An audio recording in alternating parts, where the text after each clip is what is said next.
with your experience, like, and what do you see as the problem with our healthcare system? Because this is something that you're fighting to make different. Like, where is the healthcare system broken? Well, we don't have a healthcare system. We don't. And I don't mean that out of disrespect to all of the amazing work that doctors and nurses and care teams do. But we have generally evolved into what's called the break-fix care system, where we are conditioned as human beings to, oh, that's okay, we don't really need to take care of ourselves because we can rely on these crazy surgical interventions or pills to fix us. It's so different than having a car and it breaks down and you take it into a garage. And on so many levels, that's wrong. First of all, it's not sustainable as a healthcare system. Any healthcare system, there's no value in it. So what happens is that you spend the last 2 to the last 10 years of your life, yeah, you're living longer, but there's no value. Your health span isn't increased, your lifespan is. So, you're hooked up to machines and given pills to live longer, but you don't really get to enjoy life. And the cost to the healthcare, it's huge. 80% of healthcare costs go to the last 2 years of a person's life. And only to 5% of the people that sit in acute care. It's ridiculous. Alberta spent $25 billion last year on healthcare, and we got such little value out of that. So, on a dollars and cents level, it doesn't make sense.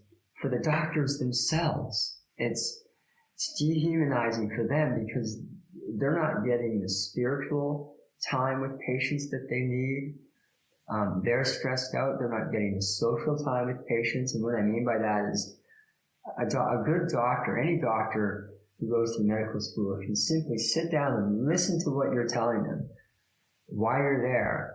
And 80% of the time, they can diagnose what's wrong with you without using any medical diagnostic tool at all. Just by listening and asking about your life story, they can figure out what's wrong with you. And they don't get to do that. There's this wall in between them and you that's pushing them further away from the human qualities that they need in their profession, and they're suffering for it. They're stressed out. They want that human interaction. Like, when you got to the other end of the surgery, and I'm sure the uphill climb after the surgery was enormous. Did you see that you were on the other side of something, that you felt there was real change? When I guess the thing that I did that was unusual was, getting back to the respiratory room, and when I was actually able to get up and do circles in the nursing round, they just said start walking. Well, day 2, I was at a slow jog. Day 3, I was jogging. Day 4, I was, almost running with my IV unit. And, when I got home 2 weeks later, I started to walk around in the River Valley. Then I was doing, core work. Then I was doing strength training. And I also did strength training leading up to my surgery. It was really weird. When I was first diagnosed, I asked my doctors, all of them, hey, if I, eat and train like an Olympic athlete, will that make a difference? And all of them said, no, you'll be wasting your time. Don't do it. And yet I did it. 5 weeks I trained like an Olympic athlete. All my close friends knew that. And they loved it. But the whole medical community said, you are wasting your time.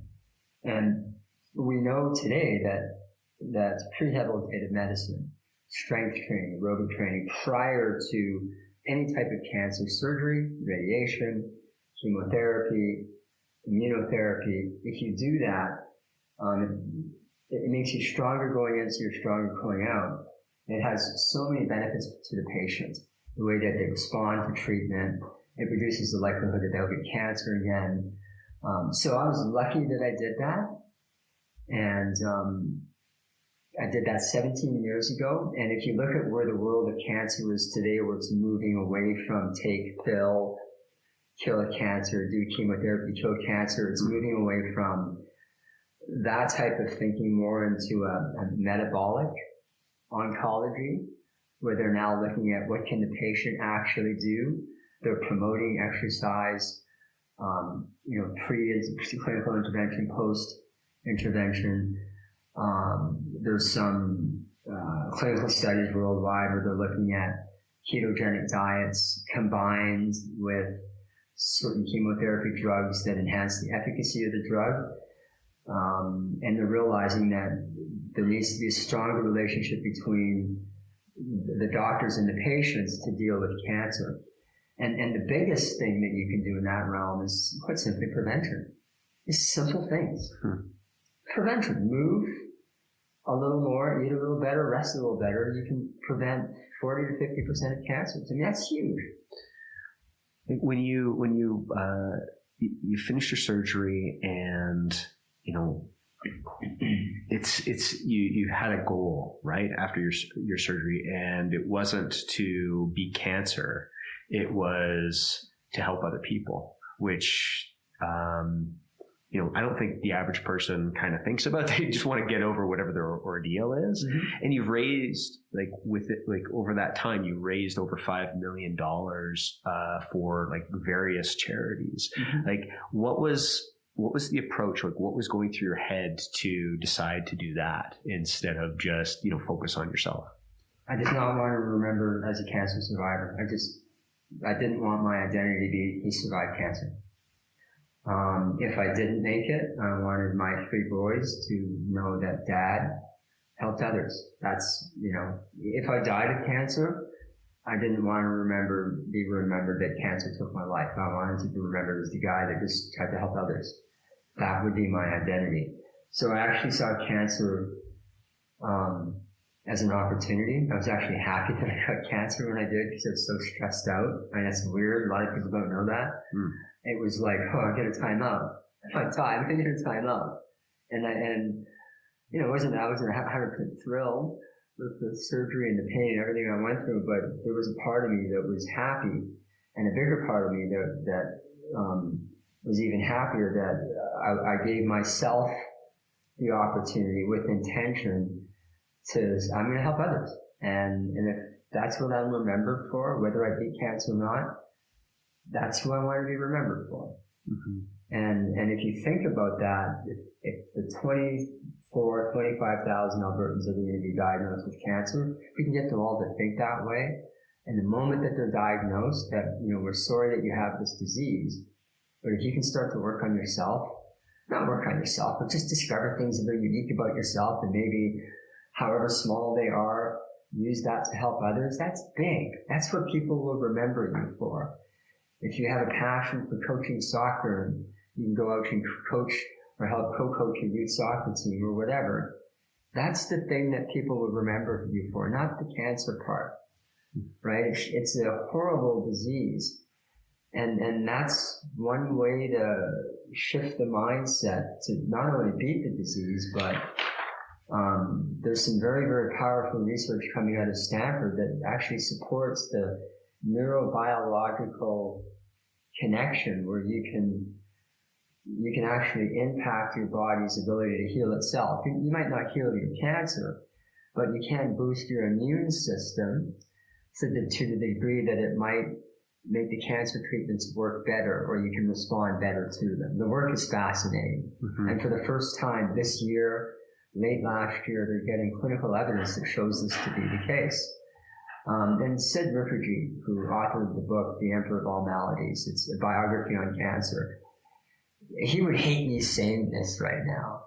He would say, Steven, you can't say this because a positive attitude can't cure cancer any more than a negative attitude can cause cancer. He's wrong. Sorry, Sid. I mean, this guy's won a Pulitzer Prize winner. He is my hero. He's a lot of people's heroes. But he's wrong. And I don't mean that in a disrespectful way. I mean that, and that he just doesn't, have the foresight of what's happening today, where the power of, the collective power of all of our abilities to support each other and to boost, our mindfulness and to shift the way that we think about this disease that we have, or any stress in life. can actually change your biological and physiological outcome. And the research, it's just to see the research emerge at this time is so reassuring to the kind of work that we're trying to do.